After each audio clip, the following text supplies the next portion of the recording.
En tout cas, je vous souhaite la bienvenue à ce live. Ce soir, on va parler de poser ses limites. Pourquoi ce live déjà sur le fait de poser ses limites et le fait de trop attendre pour les poser, c'est parce que moi j'ai remarqué par rapport et aux personnes que j'accompagne, mais aussi à toutes les personnes que j'ai autour de moi, amis, famille, que tout le monde a des difficultés par rapport à ça, par rapport au fait de poser ses limites. Enfin, en tout cas, il y a beaucoup de personnes qui ont du mal à les poser et ça c'est un vrai problème parce que de pas poser ses limites, ça a vraiment des conséquences désastreuses pour soi-même et des conséquences aussi du coup sur nos relations autour de nous et aussi du coup de grosses conséquences à l'intérieur de soi, quoi, en termes de confiance en soi, d'estime de soi. Voilà. Donc voilà pourquoi ce sujet. J'ai trouvé que c'était un sujet assez important, intéressant. Et vous verrez, du coup à la fin, je vous en parlerai, mais je vous présenterai quelque chose. Et enfin voilà, c'est une petite surprise. C'est quelque chose que c'est la première fois que je fais en réalité. Donc voilà, je vais commencer maintenant. Je sais pas si toutes les personnes qui voulaient être présentes sont là, mais en tout cas, je vais commencer à vous présenter le sujet.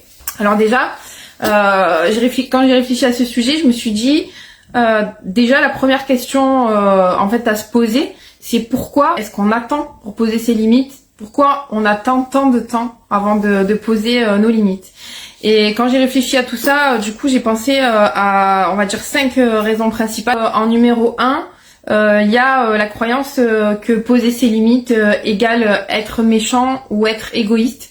Donc ça c'est le premier truc qu'on se dit, c'est si je dis non ou si je pose une limite en disant que non là je peux pas autant, on se croit en fait méchant ou on se croit égoïste. Derrière cette croyance là en fait c'est la peur du rejet, la peur du conflit, la peur de l'abandon. Il y a une forme aussi de syndrome du sauveur, de sacrifice de soi, c'est-à-dire que par exemple si je ne me sacrifie pas, je suis égoïste. Et il y a aussi une autre raison pour laquelle on peut se penser méchant quand on pose des limites, c'est que tout simplement on ne sait pas poser les mots les mots justes, on va dire, pour poser des limites. J'ai accompagné plein de personnes qui m'ont dit en faisant l'accompagnement, Audrey, moi je pensais avant ton accompagnement savoir poser des limites et je me suis rendu compte qu'en fait non, pas du tout, je ne savais pas le faire. Et c'est en le travaillant et en s'entraînant à le faire, du coup, que les personnes ont réussi à poser des limites et à vraiment savoir ce qu'était une limite aussi derrière. Donc le numéro 2, c'est pas le bon moment. On se dit ouais non mais là c'est pas le moment, alors on va être peut-être sur le lieu de travail ou ça va être avec le compagnon ou la compagne devant les enfants. Ou alors c'est vrai qu'il y a des moments, effectivement il y a des moments c'est pas le moment de poser des limites. Mais le problème c'est que souvent sous prétexte que c'est pas le bon moment sur le moment, on va pas aller la poser quand même la limite après dans un moment où ça pourrait être plus opportun. Il y a quelque chose de l'ordre de pas vouloir revenir, on va dire, sur un sujet qui pose problème, sur un sujet de conflit. Et donc on reste avec ça à l'intérieur de soi. Et au final, sans jamais poser la limite, ou alors on attend que ça se reproduise 10 fois pour exploser au final. Et c'est comme ça, disons que c'est un peu ça le problème de ce mécanisme-là, de pas poser ses limites, c'est que sur le coup, à court terme, on va dire, on obtient un bénéfice, on va dire un peu la paix, quoi, la tranquillité, mais au final, on fait pire que mieux parce qu'on ne fait que cumuler à l'intérieur de soi plein de choses qui n'ont pas trouvé de résolution et du coup ça court sur le temps, ça blesse encore plus au fur et à mesure que le temps passe et à un moment donné il y a plusieurs options qui s'offrent à nous, ça peut être comme je disais un peu dans tous les domaines. Sur le travail on peut faire à un moment donné un burn-out à force de pas poser ses limites, dans le couple du coup ça peut mener à une rupture, alors que peut-être que si on rétablit un dialogue de façon saine, des mots posés de façon saine, etc., en fait on aurait pu éviter la catastrophe et d'avoir une mauvaise image soit de soi, soit de l'autre, soit des deux. Donc quand on se dit aussi c'est pas le bon moment de poser une limite, il peut y avoir aussi une peur de perdre l'autre. On se dit mais je suis pas prêt ou prête à perdre l'autre, ou alors par rapport au travail ça peut être je suis pas prête à perdre mon travail, quoi, j'ai peur de perdre mon travail. Et donc ça c'est en arrière-fond, c'est un manque de confiance en ses ressources internes et c'est toujours encore cette peur d'abandon. Ça reste quand même ça aussi, parce que si on a confiance en nos ressources internes, on se dit bon voilà, si c'est plus un travail par exemple pour moi, parce que je me sens pas bien sur ce lieu de travail, et je vais trouver et puiser dans mes ressources pour trouver autre chose, trouver quelque chose qui me convient mieux. Ensuite, en numéro 3, il y a la peur que l'autre n'entende pas la limite. Alors ça, c'est quand par exemple il y a quelque chose qui nous convient pas, qu'on dit rien, mais parce que on n'ose pas. Et on se dit non mais de toute façon il ou elle va pas comprendre, ou cette personne-là va pas comprendre. Et en fait derrière ça c'est une façon de s'illusionner. C'est-à-dire que souvent moi j'ai vu ça beaucoup dans des relations amoureuses, sentimentales, où finalement la limite on la pose pas parce que bon des fois on sait déjà que l'autre n'a pas répondu à la limite déjà dont on avait parlé, mais en plus de ça c'est une façon un peu de s'illusionner, parce que si on demande plus, en fait on n'est pas face au fait que soit l'autre nous écoute pas, soit l'autre se moque bien de ce qu'on peut ressentir, et puis c'est une façon aussi des fois quand on dit pas les choses, de se positionner aussi des fois inconsciemment dans des schémas en mode victime. C'est-à-dire je me sens victime de l'autre, parce que voilà, ne le prenez pas du tout personnellement, hein, c'est dans l'absolu, mais il y a des personnes qui ne savent qu'exister dans un mode victime. Il fait pas ça pour moi, elle fait pas ça pour moi, je me plains, mais au final jamais je pose de limites, jamais je fais de demandes, et donc du coup ça crée encore une fois des dynamiques toxiques. Donc moi exactement ce que j'avais écrit, quand on a peur que l'autre n'entende pas la limite, c'est que c'est une façon de s'illusionner sur la relation ou sur le lien. Je ne demande rien, je ne dis rien, je n'aurai pas à entendre une réponse que je n'ai pas envie d'entendre. Ou alors c'est de vérifier que l'autre ne respecte pas ma limite, mes valeurs, etc. Donc c'est-à-dire que quelque part c'est une façon de pas se confronter au fait que l'autre nous respecte pas. Si on la pose pas, au moins on ferme les yeux, on fait l'autruche. Ensuite, il y a aussi donc la peur derrière ça, qu'on nous aime pas réellement avec nos limites.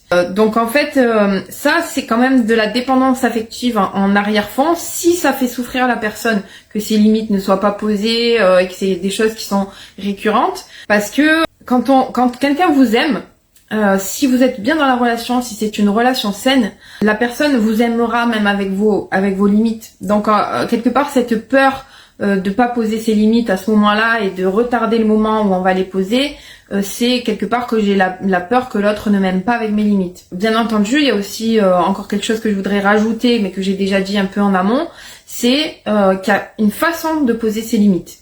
Une limite, ça se pose pas n'importe comment, parce que si ça se pose n'importe comment, en réalité, on peut rentrer très vite dans une relation toxique, dans un échange toxique à minimum. Et aussi, quand on a peur que l'autre n'entende pas la limite, c'est une façon aussi de se couper de ses émotions et parfois de rester dans le déni. C'est-à-dire que voilà, on anticipe que l'autre n'entendra pas notre limite. C'est une façon de rester dans le déni, parfois d'une relation qui va pas très bien. C'est une façon de se voiler un peu la face. Alors ensuite, il y a aussi une quatrième chose, c'est qu'on n'arrive pas à savoir ou à voir pourquoi l'autre ne l'entend pas ou ne l'écoute pas. Alors ça, c'est un peu le cas où on a déjà commencé à essayer de poser des limites.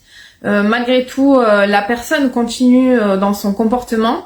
Et comme on comprend pas pourquoi la personne n'écoute pas nos limites et ne les respecte pas, quelque part petit à petit on abandonne de les poser, on arrête de les poser, on arrête de chercher des solutions pour satisfaire nos besoins et entendre nos limites.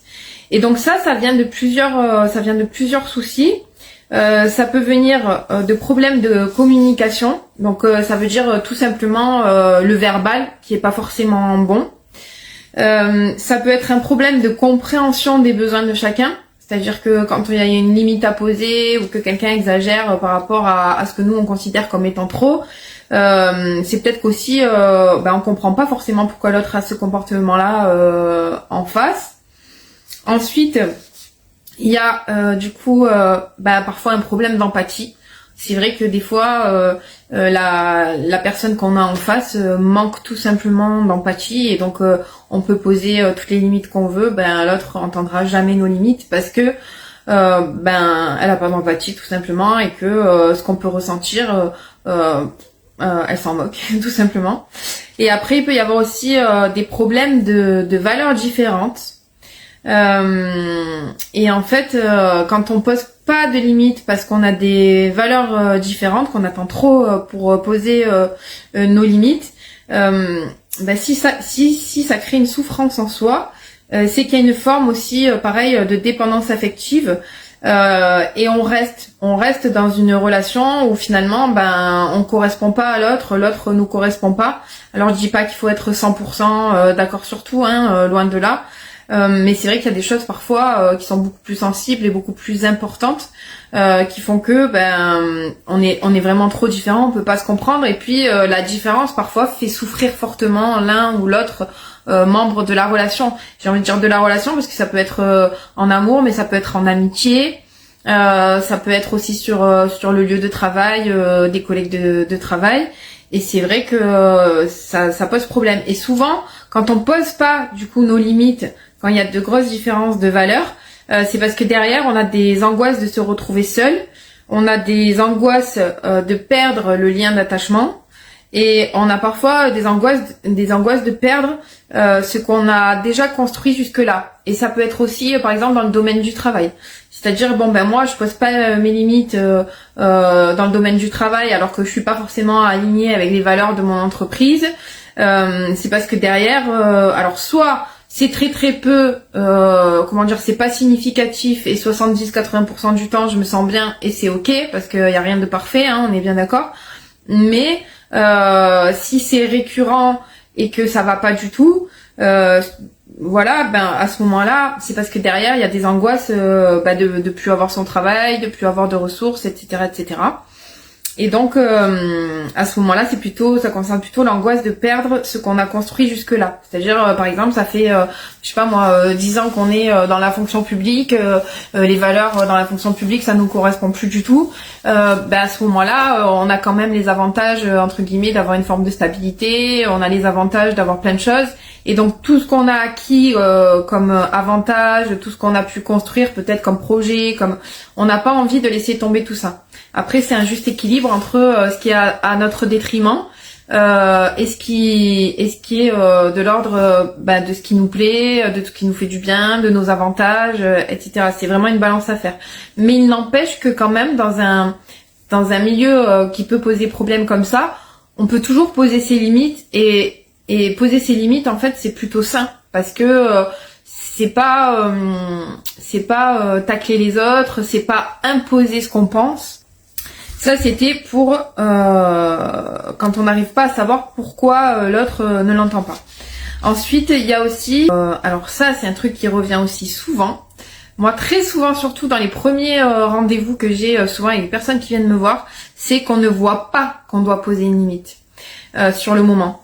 Et donc là c'est problématique. On attend pour poser sa limite parce que dans le quotidien, on n'a pas vu qu'il y a plein de choses qui sont passées à l'as par rapport auxquelles on aurait dû poser des limites. Et ce qui se passe derrière ça, c'est que souvent on a des schémas de choses qu'on tolère qui sont des zones de tolérance très très élargies en regard de ce qu'on devrait réellement tolérer, accepter et valider. Et donc comme c'est dans notre norme d'avoir une norme très large, ben en fait ça nous choque pas, ça nous heurte pas forcément de suite sur le coup, ou c'est après en réfléchissant, mais on a besoin d'une dizaine de choses qu'on a pu observer ou voir pour se dire ah non mais là il y a quand même peut-être une limite à poser. Et donc là c'est un travail sur les schémas inconscients en fait, c'est sur les schémas d'abandon surtout notamment. Et donc ce problème-là, c'est de manquer d'être à l'écoute de ses besoins et de ses émotions. Donc c'est tout un travail derrière de se remettre en lien avec nos besoins et avec nos émotions, parce que ça veut dire qu'on s'est complètement déconnecté. Et ce mécanisme-là, souvent, il est apparu dans l'enfance, quand on a vécu parfois des choses souffrantes. On a pris une forme d'habitude de se déconnecter de ce qu'on ressent pour pas souffrir. Donc on est nombreux à l'âge adulte à avoir ce mécanisme-là de bon ben non, je percute pas. Il y a un truc qui est pas sain, il y a un truc qui est pas juste, il y a un truc qui va pas, mais je percute pas. Et maintenant, je vais vous parler des conséquences que ça a d'attendre trop longtemps pour poser ses limites. Donc les conséquences, la première, hein, c'est le yo-yo émotionnel, le fameux, parce que à vouloir faire plaisir aux autres, à vouloir ne pas faire de vagues, à vouloir qu'il n'y ait pas de conflit, etc. Ben peut-être que sur le moment, on évite des choses désagréables avec les autres, mais au final, on est en train de se miner soi-même parce que tout ça, mine de rien, on le cumule. Par rapport aux conséquences sur le fait de poser ses limites, après les yo-yo émotionnels, il y a qu'on se perd vis-à-vis de la relation. On ne sait pas si elle nous convient ou pas réellement. C'est-à-dire qu'à ne pas se confronter, à poser nos limites, à en parler et à s'y tenir et à tenir à tous nos besoins qui sont derrière ça, on finit par ne plus savoir où on en est dans nos relations. On finit par plus savoir du tout si je dois rester, si je dois partir, si ce problème-là est important ou pas, si on peut régler ce problème-là ou pas. S'il y a du respect de la part de la personne ou pas. Et donc ça, c'est un vrai problème parce que on a le côté où on a envie de croire que, par exemple, une relation est faite pour nous, mais derrière, en posant pas nos limites ou en attendant trop, nous, on cumule les émotions à l'intérieur et à la fin, on sait plus, on se perd. Ensuite, quand on attend trop pour poser ses limites, on perd aussi en estime de soi. C'est donc l'estime de soi, hein, je la définis souvent, mais je vais répéter encore et encore. L'estime de soi, c'est comment j'incarne mes valeurs et comment je fais respecter mes valeurs. Et donc, on peut que perdre en estime de soi si on ne pose pas ses limites, puisque les autres, des fois c'est sans le vouloir, des fois on les a autorisés à outrepasser nos limites, et donc du coup par rapport à nos valeurs, c'est notre valeur du coup à nos propres yeux, elles sont complètement piétinées. Et donc comment est-ce qu'on peut se sentir avec une bonne estime de soi? Comment on peut avoir de la valeur à nos propres yeux si nous-mêmes on respecte pas notre besoin de poser ses limites? Donc ensuite, les autres conséquences, c'est que on accumule les rancœurs et les blessures qui se cumulent vis-à-vis de l'autre. Donc on va lui faire payer d'une façon ou d'une autre, parce qu'à force d'attendre pour poser nos limites, il y a plein de... Le mécanisme qui se produit, c'est que on pense que ce sont des petites choses qu'on laisse passer comme ça, on se dit c'est pas trop grave, c'est pas trop grave, c'est pas trop grave. Et c'est comme ça qu'en fait ça monte à l'intérieur de nous, hein, bien sûr. Et qu'à un moment, des fois on attend que l'autre fasse un truc qui appuie vraiment fort sur nos blessures et vraiment fort sur nos valeurs, pour d'un coup tout sortir. Et c'est comme ça qu'il y a un manque de gestion des émotions. C'est que quand on n'a pas appris à poser ses limites au quotidien, petit à petit et chaque jour, du coup on cumule, c'est comme un verre qu'on remplit, qu'on remplit. À un moment donné, il y a la goutte d'eau qui fait déborder le verre. Et puis on explose. Après, il y a aussi le côté où on se sent du coup subir de l'autre, de la part de l'autre. On se sent subir des choses qui nous imposent par sa façon d'être et tout ça, mais comme on dit rien, la personne elle continue en face. Mais du coup, on va rentrer dans un triangle de Cartman parce qu'on va se sentir victime de l'autre, victime des autres. Par exemple, on va râler sur notre lieu de travail que le cadre ci ou la chef là ou que ma collègue. Mais au final, si on ne dit jamais rien, mais quelle est la raison pour laquelle les autres vont arrêter d'agir de cette façon-là? Et il y en a aucune. Donc on va se sentir victime des autres, on va alimenter toutes ces rancœurs et se sentir subir. Et donc là, vous pouvez y aller. C'est tout droit à la relation toxique en fait. Hein. Ensuite, les conséquences aussi, c'est que de pas poser ses limites et de pas d'attendre trop longtemps avant de poser ses limites, c'est que on ne se sent pas aimé pour ce que l'on est. Et puis aussi, on ne se sent pas respecté. On porte un masque. On peut pas se sentir aimé pour ce que l'on est si en permanence on porte le masque de tout va bien. C'est pas possible parce que on va vous aimer parce que vous dites oui à tout. On va vous aimer parce que justement vous dites jamais rien aux autres. Mais finalement, est-ce qu'on vous aime avec vous, vos valeurs, vos limites et tout ça? Donc ça crée, on auto-crée en posant pas nos limites une impression de vide affectif. C'est-à-dire que j'ai l'impression d'être vide d'amour, quoi, qu'on me donne pas de l'amour vraiment à moi. On n'ose pas être soi-même. Donc à partir du moment où on pose un masque, personne ne peut nous aimer comme on est réellement en fait au fond de nous. Donc on a toujours cette impression qu'on nous aime pas ou cette peur qu'on nous aime pas. Mais de base, c'est parce que nous, on n'ose pas être vraiment qui on est avec nos limites complètement définies. Et le fait qu'on soit pas des surhommes, le fait que non, on n'est pas forcément parfait. Là, c'est une forme d'alimentation interne du vide affectif aussi. Donc la conséquence aussi de pas poser ses limites ou d'attendre de les poser, c'est une perte de confiance en soi. Parce que en fait, au moins on pose ses limites, au moins on le fait, donc du coup on n'ose plus le faire, donc on perd confiance dans le fait de pouvoir poser ses limites. Et donc on se tait à un moment donné, c'est comme ça qu'on perd confiance en soi, et on se met à douter de notre légitimité à poser ces limites-là. C'est-à-dire qu'on se dit non mais est-ce que j'exagère, est-ce que c'est juste de poser cette limite à ce moment-là, non, peut-être pas, et en fait c'est un cercle vicieux parce que du coup, à force de pas du tout en poser, on finit par douter de la légitimité de nos limites parce que même presque nous, j'ai envie de dire, à un moment donné, on se perd même nous-mêmes, qui on est. Est-ce que moi là j'ai envie de poser une limite, est-ce que j'ai plus envie d'en poser, on sait plus, donc ça fait perdre confiance en soi aussi. Aussi de pas poser ses limites ou en fait trop tard, c'est qu'on empêche une forme de communication saine. Et donc la conséquence de ça, c'est qu'on peut en venir à un moment donné à une forme de violence verbale. Parce que encore cette histoire de trop plein et de mauvaise gestion des émotions, c'est qu'on n'a plus de patience pour que l'autre nous comprenne. Le moment où ça explose, c'est le moment où ça doit être de suite, maintenant, et tu dois la comprendre immédiatement, ma limite.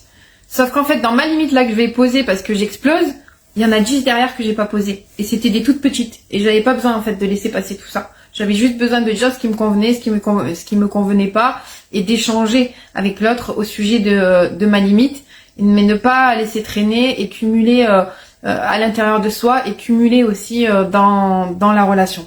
Il y a un autre effet qui se coule aussi d'attendre trop pour poser ses limites, c'est que on se déresponsabilise de nos propres besoins en pensant que l'autre doit deviner donc nos limites, ou alors on se dit qu'il nous écoute pas. Et donc on prend cette habitude-là à force d'attendre trop longtemps toujours de poser nos limites, que du coup en fait on s'oublie complètement, et pareil on se déconnecte encore de soi parce que pour le coup derrière nos limites il y a nos besoins, il y a nos valeurs. Et donc en attendant trop longtemps de poser ses limites, c'est un peu comme si nous on se perd quoi. Et donc voilà, donc ça a toutes ces conséquences là en réalité de ne pas poser ses limites. Maintenant je vais vous parler de ce qui se passe quand on prend la décision de poser des limites. Donc ensuite qu'est-ce qui se passe donc quand on prend la décision de poser ses limites. Alors ce qu'il faut savoir, c'est que quand on a du mal à poser nos limites, déjà il y a une vraie décision à prendre. C'est une vraie décision de se dire maintenant je m'accroche à moi-même et je m'abandonne plus, je me laisse plus tomber. Parce que si c'est pas une vraie décision de prise, une vraie intention de changement, en fait on retombe vite dans nos anciens schémas et dans nos anciennes habitudes. Donc quand on se remet à poser nos limites, justement on reprend en estime de soi, parce qu'en fait derrière ça on apprend enfin à s'écouter. C'est-à-dire que dans ce mal-être là de pas poser ses limites ou d'attendre trop longtemps, c'est que quelque part on réalise pas que nous-mêmes on se laisse tomber par rapport aux limites qu'on devrait poser. Alors des fois c'est ok en fait de pas poser des limites quand on a une relation, on va dire en globalité plutôt saine. On n'est pas obligé tous les 4 matins de poser des limites évidemment. Mais c'est pas ok quand il y a un malaise de fond, quand il y a quelque chose en fond qui nous va pas, qui nous convient pas, qu'on sent qu'émotionnellement on n'est pas au top, et même des fois on s'en rend pas compte, des fois ça va être juste par exemple une fatigue permanente comme ça. Donc ça permet vraiment de poser ses limites, de reprendre en estime de soi, parce que c'est là qu'on se redonne de la valeur. Quand les autres viennent tacler sans arrêt nos limites, volontairement ou involontairement, qu'on le veuille ou non, on se sent pas reconnu. En fait, on se sent pas reconnu avec nos valeurs. On sent pas qu'on est reconnu pour qui on est réellement. On se sent reconnu uniquement par le masque qu'on porte de je veux pas de conflit, de non moi je suis quelqu'un de très gentil, moi je suis pas égoïste, voilà. On se sent reconnu que comme ça. Donc au final, au fond, on se sent pas vraiment aimé pour qui on est.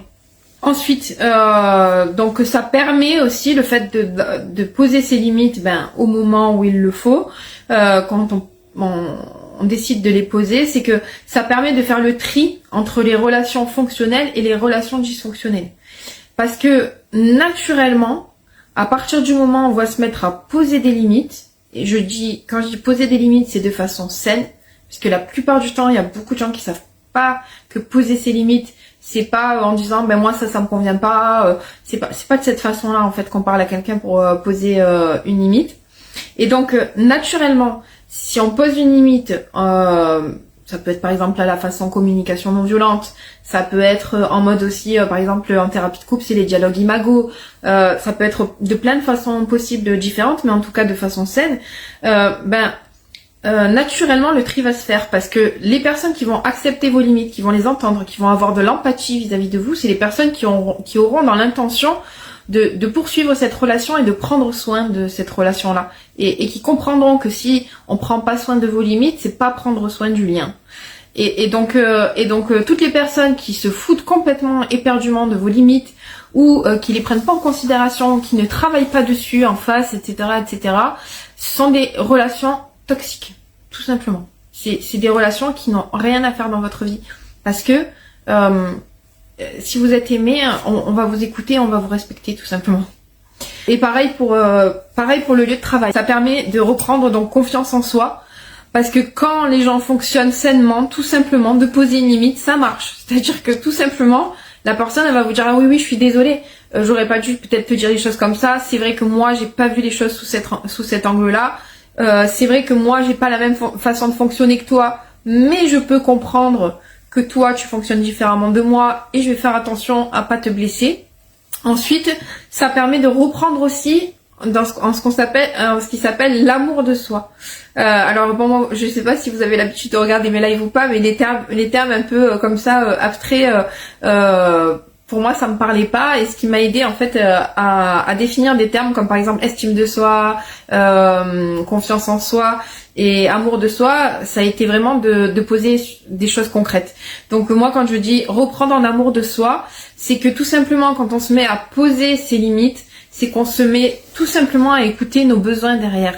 Et s'occuper de ses besoins, c'est se donner de l'amour en fait. C'est ça l'amour de soi, c'est je m'occupe de moi, je m'occupe de mes besoins. Voilà. Donc quand on se remet à poser des limites, c'est qu'on se remet à écouter nos besoins derrière tout simplement, et à écouter nos valeurs. Ensuite, ça permet aussi du coup de se sentir aimé par les bonnes personnes pour soi, parce que justement ces fameuses personnes, on va dire les bonnes personnes pour soi, que ce soit amis, famille ou collègues de travail ou n'importe, avec nos limites, elles vont nous aimer, et ce seront un peu quand on dit moi je veux que des vrais, quoi, des gens vrais autour de moi. Mais en fait les gens vrais, c'est parce que vous vous sentez respecté par eux, que vous les trouvez vrais, parce que vous savez qu'ils vous aiment avec toutes vos failles, vos qualités, vos défauts et vos limites en fait. Voilà, et c'est là où on se sent plus vide d'amour et d'affection, c'est qu'on se met à regarder autour de soi en se disant non mais quand même ces personnes-là, elles m'aiment même si je suis pas d'accord avec elles surtout. Donc ensuite ça permet aussi d'avoir une vie plus alignée entre ce qu'on est réellement et ce qu'on vit. Alors ça c'est la définition de la souffrance. La définition de la souffrance, c'est l'écart entre le réel de ce que je vis et l'idéal de ce que je voudrais vivre. Et donc en fait quand on fait rapprocher le réel de ce que je vis, c'est-à-dire je me mets à poser des limites, de l'idéal de ce que je voudrais vivre, c'est-à-dire ce sont mes limites, du coup on réduit la souffrance. Parce qu'en fait c'est vrai qu'il y a aussi quand on pose pas nos limites, il se crée comme un fossé entre nous et les autres. C'est-à-dire qu'il y a, un terrain géant entre nous et les autres. Et donc, réduire cet écart entre nous et les autres, en posant nos limites, c'est réduire du coup la souffrance, en fait, que j'ai à être un peu trop en dehors du cercle des autres. Donc ensuite, il y a aussi que poser ses limites, ça permet de créer sa vie en fonction de ce qui nous correspond plutôt que de la subir en fonction des autres. Donc c'est un peu ce que je disais tout à l'heure, hein, on passe d'une posture où on se sent victime des autres à une posture où on prend les rênes de notre vie. Effectivement, parfois c'est un peu dur parce que c'est un peu, j'ai envie de dire, quitte à perdre des gens qui ne nous respectent pas, effectivement. Mais si on y réfléchit à ce qu'on gagne, à poser des limites et à finalement éliminer les gens qui ne respecteront pas nos limites, voilà, après à chacun de faire sa balance, hein. Moi j'ai pas jugé, mais moi personnellement c'est un choix que j'ai fait parce que j'ai compris que de pas poser mes limites, ça avait même des conséquences honnêtement catastrophiques sur par exemple mon parcours amoureux, mon parcours sentimental, de pas oser être moi-même et de pas oser surtout tenir à mes besoins derrière ces limites, de rester dans des relations dans lesquelles l'autre ne respectait pas mes limites. Le problème c'est qu'on fait juste que perdre du temps en fait dans ces relations là, parce que de toute façon qu'on le veuille ou non, à un moment ou à un autre, ça nous rattrape. Et à un moment donné, il y a un moment où à force de tirer sur l'élastique, il nous pète à la figure, quoi. Et donc, quand on comprend tout ça, on apprend à se rééduquer au quotidien parce qu'on comprend que c'est d'attendre trop. Parce que moi, à la limite, je savais toujours à un moment que j'allais la poser. Hein. Le souci, c'est qu'en attendant, moi, je perdais du temps. C'est-à-dire que moi, j'ai perdu des années avec des personnes avec qui j'aurais pas dû être. C'est qu'on perd de l'énergie. C'est qu'on perd aussi la confiance en l'amour, la confiance dans le fait de rencontrer quelqu'un avec qui on va avoir une relation saine, parce qu'on se dit non mais en fait ils sont tous pareils. Non, c'est pas qu'ils sont tous pareils, c'est juste que si j'avais posé mes limites plus tôt et si je m'étais écoutée plus tôt derrière dans mes besoins, j'aurais pas perdu autant de temps en fait avec des relations qui me correspondaient pas du tout. Donc finalement, à vouloir éviter des conflits, à vouloir éviter de perdre l'autre à n'importe quel prix, c'est un peu cette phrase-là qui est la plus importante, c'est à quel prix en fait j'ai peur de perdre l'autre. Et donc du coup voilà, ça donne que des choses pas très saines. Et donc remettre des limites dans sa vie, ça veut dire qu'on reprend les rênes du coup sur ce qu'on subit, on le subit plus. On se dit maintenant en toute connaissance de cause et en toute conscience, je vais décider de les poser parce que si la personne même elle les respectera ses limites, ou bien si elle a pas les mêmes limites que moi, peut-être que je vais trouver un mode de dialogue pour en parler, pour comprendre pourquoi la personne en face elle a pas les mêmes limites que moi, qu'est-ce qui la touche dans cette limite là, qu'est-ce qu'on peut dégager comme petit espace commun ensemble par rapport à ces limites sur lesquelles on n'est pas d'accord. Mais il y aura toujours quand même une intention de co-construction. C'est ça qui fait durer les couples, par exemple. C'est pas le fait d'avoir toujours les mêmes limites, toujours les mêmes valeurs, etc. Ce qui fait durer les couples, c'est cette envie mutuelle et respective, j'ai envie de dire, de co-construire. Et quand il n'y a pas ça derrière, en fait, c'est pas un couple. C'est juste pas un couple. Et donc, poser ses limites, justement, ça peut être... c'est là qu'on voit si quelqu'un nous aime et si cette relation est faite pour durer, perdurer, si on peut co-construire avec cette personne-là. Parce que si poser une limite, c'est pas possible, parce que c'est pas entendu, parce que moi je sens que je marche sur des œufs si je vais poser ma limite et tout ça, soit c'est mes schémas qui font que j'ai peur derrière et en réalité il y a rien. Soit les 3/4 du temps c'est que la relation elle est pas viable, mais que je fais perdurer un truc qui de toute façon ne marchera jamais. Et ensuite voilà, le dernier avantage dont je parle, c'est de se respecter et d'être respecté, hein, tout simplement, plaisir. Alors moi ce que j'ai à vous dire du coup par rapport à ça, comme je disais au début du live, c'est quelque chose que j'ai jamais fait encore. Mais je me suis dit qu'il y avait des personnes parfois qui avaient pas forcément les moyens de payer par exemple mon accompagnement et que j'avais envie quand même de pouvoir transmettre quelque chose. Et donc pour ça, c'est que j'ai créé une formation justement sur poser ses limites. Et quand je dis j'ai créé une formation, c'est de A jusqu'à Z, c'est-à-dire d'aller creuser derrière le pourquoi pour vous en fait, ça se fait pas, cette pose de limite, jusqu'au moment où je pose mes limites de façon saine, en passant par garder la connexion à l'autre quand je pose une limite. Voilà, c'est à peu près une dizaine de vidéos que j'ai créées étape par étape. Alors par contre, par rapport à cette formation-là, pour ceux qui pourraient éventuellement être intéressés, il faut savoir que vraiment, ça veut dire que il faut vraiment pas sauter d'étape par rapport à ce que j'ai construit. C'est que vraiment, faut pas se dire ah non mais moi ce qui m'intéresse c'est comment on pose une limite, mais en amont de pas faire le travail de fond, parce que c'est le travail de fond qui va faire que vous allez réussir à mieux passer à l'action, évidemment. Et là, deuxième avertissement, si jamais il y a des personnes intéressées par cette formation-là, c'est que c'est vraiment faut vraiment se mettre à l'application, c'est-à-dire que avoir la connaissance théorique, avoir des déclics, parce que dedans, en fait, cette formation-là, j'ai mis des exercices pour avoir des déclics, justement, pour réussir à voir les choses sous un autre angle, de façon à vous consolider dans votre confiance en vous pour vous remettre à les poser, ces limites-là. Maintenant, si vous passez jamais à l'action, évidemment que ça vous aura servi à rien en fait, ou à pas grand-chose. Enfin, je dis pas à rien, c'est un peu péjoratif quand je dis ça, parce que c'est vrai que des fois on a besoin de temps pour intégrer certaines choses, pour les réaliser, etc. Mais c'est vrai que allier l'application et l'action au fait d'avoir tout ce contenu-là, évidemment, du coup, c'est très important. Il y a vraiment des choses qui peuvent vous aider à switcher par rapport à ces idées de pas réussir à poser ses limites, de pas réussir parfois, même ça peut vous aider aussi par rapport à l'affirmation de soi. Je pense que ça vous permettrait de reprendre confiance en fait dans le fait de poser vos limites aussi, parce que j'explique vraiment bien toutes les étapes pour poser les limites aussi à l'intérieur de la formation.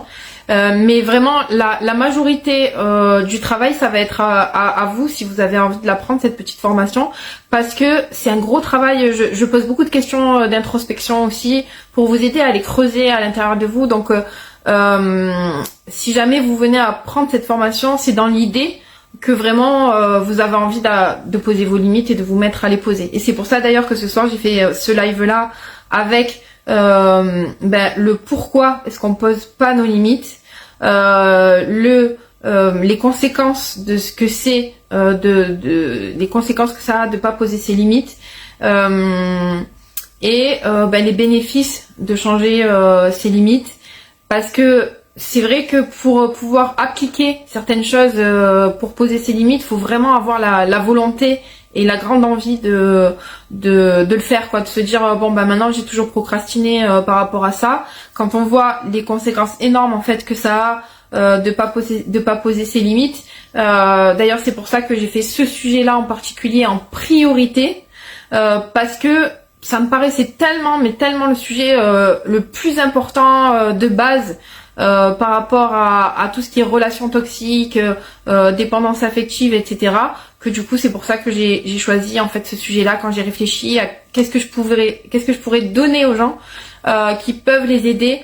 Mais en tout cas, voilà, ça peut aider. Faut savoir que c'est une formation que volontairement je veux laisser aux personnes à vie. C'est-à-dire que je ferme pas du tout l'accès à la formation et tout ça. En fait, voilà, elle est à vous, cette formation-là, si jamais vous la prenez. Donc ça veut dire aussi que vous pouvez avoir le temps d'avancer comme vous avez envie dans cette formation. Et après, évidemment, il y a aussi l'application concrète. Je donne beaucoup aussi dans la formation d'exemples et de contre-exemples. C'est-à-dire l'exemple sain sur la façon de poser ses limites, et l'exemple qui est pas bon en fait de poser ses limites. À la base, elle est à 297 €, et là je la fais en fait pour 48 heures, je la fais à 97 €. C'est-à-dire que je casse complètement le prix, parce que justement je fais un lancement là à ce moment-là, au moment où on fait ce live là, et que donc je me dis pendant 48 heures tu la laisses à ce prix-là. Voilà. Donc si jamais il y a des personnes intéressées, vous pouvez venir me voir en message privé à Audrey AV Coaching. Et à ce moment-là, je vous donnerai carrément le lien. Vous aurez la présentation de toute la formation. Et ensuite, si vous avez envie de la prendre, vous pourrez cliquer sur le lien de paiement et vous aurez une page de confirmation pour dire que vous avez bien pris la formation, etc., etc. Bon, en tout cas, moi, ça m'a fait plaisir de vous retrouver pour ce groupe. Maximum, je vais essayer de le faire une fois par mois, le live. Je pense que peut-être que je risque aussi de créer d'autres formations parce que ça me plaît bien de m'investir là-dedans. Et puis ce qui me plaît bien, vous savez quoi, c'est de me dire peut-être qu'il y a des personnes qui ont un peu moins les moyens, qui pourront quand même avancer et que je pourrais quand même aider de cette façon-là. Et ça fait partie de mes valeurs. Bon je vous souhaite une belle soirée, j'étais contente de vous retrouver. Et puis je vous dis sûrement dans le mois. Et si jamais vous avez envie de prendre la formation, n'hésitez pas à m'envoyer un petit message en privé et je vous envoie le lien avec la présentation de ce qu'il y a à l'intérieur. Je vous souhaite une belle soirée à tous et puis je vous dis à bientôt. Au revoir.